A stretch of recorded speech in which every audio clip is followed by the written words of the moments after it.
नमस्कार, मैं doctor Gagandeep Sharma, MD Ayurveda, अमृत Ayurveda hospital Nabha, जिला पटियाला से हूँ। दोस्तों, आज हम बात करेंगे पेट के रोगों पर। आयुर्वेद में पेट के रोगों को सभी रोगों की जड़ माना गया है। आयुर्वेद में कहा है रोगा सर्वपि मंदे अग्नौ, सभी रोगों की जो जड़ है वो पेट है। पेट का मतलब है जठराग्नि का मंद होना है। पेट के रोगों की जब हम बात करते हैं तो हमें ध्यान में आता है कि उम्र के किसी न किसी कालखंड में हम किसी न किसी पेट की बीमारी से ज़रूर जूझते हैं। जैसे भूकंप लगना, जलन होना, खट्टे डकार होना, पेट में भारीपन, अफारा, पेट में दर्द होना, कभी कब्ज होना या कभी अतिसार, लूज मोशन लग जाते हैं हमें। लंबे समय तक जब ये बीमारी रहती है तो संग्रहणी हो जाती है। IBS irritable bowel syndrome, colitis जिसमें जख्म हो जाते हैं, अल्सरेटिव कोलाइटिस। तो जब ये प्रॉब्लम्स रहती हैं तो इसी के साथ साथ बवासीर का हो जाना। जब ये बीमारियाँ लंबी रहती हैं तो अलग अलग चमड़ी के रोग, माइग्रेन, सिर दर्द, चिंता, तनाव और ऑटोइम्यून डिसऑर्डर जिसमें हमारी शरीर प्रतिरोधक क्षमता ही हमारे अंगेष्ट हो जाती है, जैसे गठिया, सोराइसिस, ऐसे हजारों रोग की जो जड़ है वो हमारा पेट है। तो पेट के रोगों का क्या कारण है? आचार्य चरक ने चरक संहिता के जो चिकित्सा स्थान के 15वें अध्याय में बड़ा अच्छा वर्णन किया है कि 45 नंबर श्लोक कि अभोजनात् अजीर्ण अति भोजनात् असतम्य अतिशीत रुक्ष दुष्ट भोजनात् देश काल ऋतु वैषम्या च वेगानाम विधारणात् विरेक वमन स्नेहन विब्रह्माद च व्याधिनाम कर्षणात् दुष्यति अग्नि स दुष्टो अन्नम न तत्पस्ति लघु अपि अपच्यमानम यत्तन्नम शुक्तम तम विश्रुक्ताम। इसमें बड़े सुंदर तरीके से आज से 4000 साल पहले पेट के रोगों की इतने सुंदर तरीके से वर्णन किया आचार्य चरक ने कि इनका कारण क्या है। अभोजनात्, भोजन नहीं करना, भोजन का कोई समय नहीं, कभी नाश्ता आपने 8 बजे किया, कभी 10 बजे किया, कभी नहीं किया। अति भोजनात्, ज़्यादा स्वाद बना है, परांठे बने हैं, 2 की जगह 4 खा लिए। अभोजनात्, अति भोजनात् अजीर्ण, अभी पिछला हजम नहीं हुआ, अगला खाना हमने और खा लिया तो जीर्ण नहीं हुआ, हजम नहीं हुआ। अभोजनात् अजीर्ण अति भोजन। असतम्य, असतम्य जो शब्द है उसमें है जो विपरीत, जैसे नमक और दूध का सेवन, गर्म और ठंडे का इकट्ठा सेवन, जिनकी तस्वीर गर्म और ठंडे है, या दूध और मांस का सेवन इकट्ठा। इसी के साथ साथ दही का ऋतुओं के अनुसार अगर उसका सेवन ना किया जाए तो अभोजनात् अजीर्ण असतम्य अतिशीत, ज़्यादा ठंडा जैसे फ्रिज से हम कोई निकालते हैं, ज़्यादा रुक्ष, ज़्यादा खुश्क, संतुष्ट भोजनात्। तो जो दूषित भोजन, संतुष्ट भोजनात् मतलब कल अकेला बासी भोजन नहीं आयुर्वेद में कहा गया है। अगर आप आटा गूंथते हैं और उसको 3 टाइम आप बना रहे हैं वो भी संतुष्ट भोजन है। जो पैक्ड फूड है वो भी संतुष्ट भोजन है। जो बर्गर हम खा रहे हैं जिसमें कोई जूस है, जिसमें कोई प्रिजर्वेटिव डाला है, वो भी संतुष्ट भोजनात् है। तो इन सब से क्या होता है, दुष्यति अग्नि, हमारी जो जठराग्नि है वो दूषित हो जाती है। न तत्पस्ति लघु अपि, जिस करके जो थोड़ा भी हमने खाया है वो हजम नहीं हो गया। अपच्यमानम यत्तन्नम शुक्तम, जो हजम नहीं हुआ वो अंदर सड़ गया, शुक्तम तम विश्रुक्ताम, और उसने एक विष का रूप धारण कर लिया। अर्थात अगर आपका हजम शक्ति ठीक नहीं है, आपका पेट ठीक नहीं है, तो आपके अंदर विष बन रहा है, और जब वो हजम खाना सही नहीं होगा, रस धातु सही नहीं बनेगी तो उत्तरोत्तर धातु अच्छी नहीं बनेगी। मतलब अगर आपका हाजमा ठीक नहीं है तो रस, रक्त, मांस, मेद, मज्जा, अस्थि, शुक्र, सभी धातुओं की अलग अलग बीमारियां हमें हो जाएंगी। तो इसलिए सबसे पहले कारण को दूर करना। तो जो कारण बताए गए हैं सबसे पहले हम इनको दूर करें। उसके बाद हमारा आहार विहार और दिनचर्या, ऋतुचर्या का सही पालन। समय पे उठें, ब्रह्म मुहूर्त में उठना है। उसके बाद उठने के 2 सैर करना है, योग प्राणायाम करनी है। उसके बाद 2-2.5 घंटे बाद आपका नाश्ता होना चाहिए। बहुत देर भूखे पेट नहीं रहना है। चाय का सेवन बिल्कुल नहीं करना है।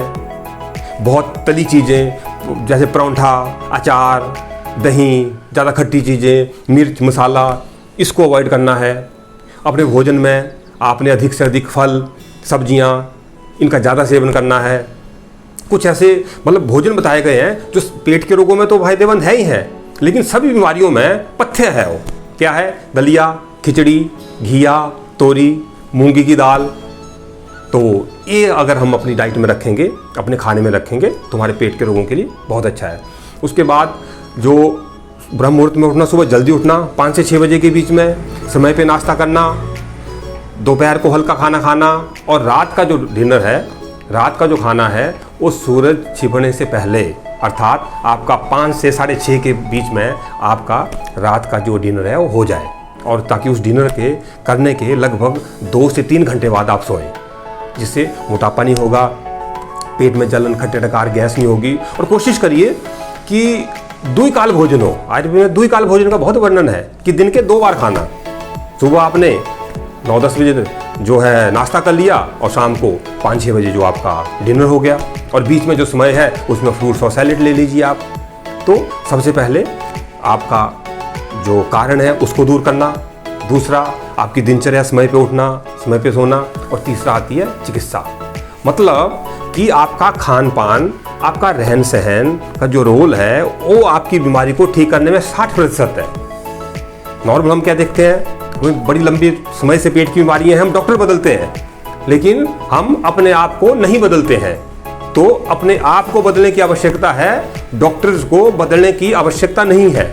इसलिए अपना खान पान बदलिए, अपना रहन सहन बदलिए, समय पे उठिए, समय पे सोइए। उसके बाद जो हमारा वर्णन है वो औषधियों का वर्णन है, उसमें जो है दवाइयाँ बताई गई हैं।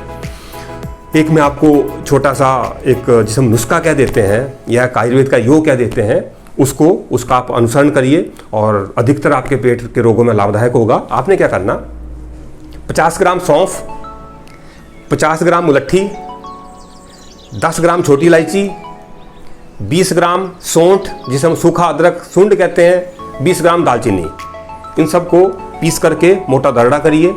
उसके बाद 1 गिलास में इसका 1 चम्मच डालिए, हल्की आंच पे उबालिए। जब उबल के उसका चौथा हिस्सा रहे तो उसको छान करके उसका सेवन सुबह शाम दिन के 2 बार करें। अपने खाने में ज़रूर थोड़ा हींग, थोड़ा अजवाइन डालें जिसमें वात का प्रकोप ना हो। जठराग्नि, जो मैंने बात कही कि जठराग्नि प्रदीप्त होनी चाहिए। जठराग्नि क्या है? डाइजेस्टिव फायर, हजम करने की क्षमता। अब अगर हजम करने की क्षमता कम हो जाएगी तो क्या होगा कि आप पानी पिएंगे, आपको भी हजम नहीं होगा, या कि कोई लगता है कि हम तो पानी पी रहे हैं, हम फिर भी मोटे हो जा रहे हैं।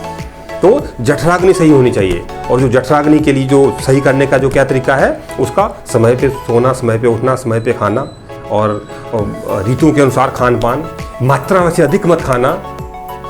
अब कई बार ऐसा देखा गया है कि कुछ रोगी हमारे पास आते हैं, 5 साल, 10 साल, 15 साल, 20 साल के पेट के मरीज हैं, वो कहते हैं कि हम हर परहेज कर रहे हैं फिर भी हम बीमार हैं। तो आचार्य चरक ने बहुत अच्छा इसका भी वर्णन किया है कि अगर आपका खान पान ठीक है, आपका रहन सहन ठीक है, पथ्य ठीक है, फिर भी अगर आप बीमार हैं, आपको पेट का रोग है, तो उसका कारण है चिंत्या नाम चति चिंतित, अर्थात जिन बातों की चिंता करनी जरूरी है उनकी अधिक चिंता करना।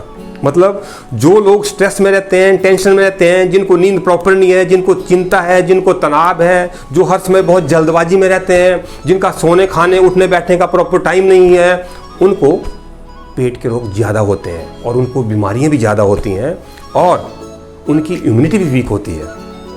इसलिए जो योग का भी सिद्धांत है कि जो साइट ऑफ द डिजीज़ क्या है, मनोमय कोश है। जैसे आयुर्वेद कहता है कि जठराग्नि से सारी रोग हैं, तो योग कहता है कि मनोमय कोश है, मतलब हर चीज़ हमारे माइंड से जुड़ी हुई है। Our gut is our second brain, हमारा जो पेट है वो दूसरा दिमाग है। There is psycho neuro immuno axis, हमारे दिमाग से कुछ हमारी जो नर्व जाती हैं डायरेक्ट हमारे पेट तक आती हैं। मतलब जब हमारा ब्रेन स्ट्रेस में होगा, टेंशन में होगा, नींद में उसको नींद सही नहीं आएगी, चिंता में होगा, तनाव में होगा, जल्दबाजी में होगा, तो क्या है कि सारा दिमाग सारा उसको मैनेज करने के लिए लग जाएगा। एज ए रिजल्ट जो सर्कुलेशन है हमारे पेट को वो कम हो जाएगी। इसलिए ये देखा गया है कि पेट के रोगों का कारण चिंता, तनाव, लंबे समय तक टेंशन भी है। तो हम खान पान, रहन सहन पे तो काम करेंगे। हम जो युक्तिवापाश्रय चिकित्सा भी करते हैं जिसमें खान पान, रहन सहन है। हम दैवोपाश्रय चिकित्सा भी करते हैं जिसमें अपने आप को व्यस्त रखना, पाठ करना, माता पिता की सेवा करना, कुत्ते को रोटी देना, गौशाला में जाके गऊं को चारा देना, पंछियों को छत पे रख के उनको पानी देना या चारा डालना, और पूजा पाठ करना। मतलब ये भी एक चिकित्सा का सिद्धांत है जिसमें द्रव्यपाश्चर्य चिकित्सा में आयुर्वेद में उसका वर्णन है, और सत्वोजय चिकित्सा वो भी बहुत आवश्यक है जिसमें योग है, प्राणायाम है, ध्यान है, अहितकर विषयों से अपने दिमाग को हटाना। पिछले 20 सालों से मैं लगभग 1 लाख तक अपने रोगी ठीक कर चुका हूँ, जिसमें से जो 40% रोगी थे वो मैंने पेट के ठीक किए हैं। कोई 5 साल, 10 साल, 15 साल, 20 साल। इवन की जो माइग्रेन है वो भी हमारे पेट से संबंधित है। जलन, खट्टे डकार, आंतड़ियों में जख्म होना, लीवर की प्रॉब्लम होना, लीवर सिरोसिस, फैटी लीवर के आजकल बहुत सारे केसेज हैं, कब्ज होना, गैस होना, आंतड़ियों में जख्म होना, अल्सरेटिव कोलाइटिस, IBS के बहुत सारे केसेज हैं, इरिटेबल बाउल सिंड्रोम जिसे हम कहते हैं, बवासीर के बहुत सारे केसेज आ रहे हैं। तो मैं मतलब लाखों मरीजों को ठीक कर चुका हूं अपने 20 साल के करियर में। लेकिन मैं आपको एक बार दोबारा ये कहता हूं कि डॉक्टरों को ना बदलिए, अपने आप को बदलिए, अपने खान पान को बदलिए, अपने रहन सहन को बदलिए, अपनी सोच को बदलिए, अपने विचारों को बदलिए। और उसके बाद जब आप एक अच्छे आयुर्वेदिक डॉक्टर के पास जाएंगे जो इन बातों को ध्यान में रखते हुए, इन बातों को केंद्रित करते हुए आपकी चिकित्सा करेगा, तो मुझे लगता है कि आपका पेट का कोई भी रोग असाध्य नहीं होगा, वो 100% ठीक हो जाएगा। तो मेरा आपसे यही निवेदन है, खान पान और रहन सहन और जीवन शैली पे ध्यान दीजिए और एक अच्छे आयुर्वेदिक चिकित्सा से एक आयुर्वेदिक अच्छे चिकित्सक से अपनी चिकित्सा करवाइए। धन्यवाद।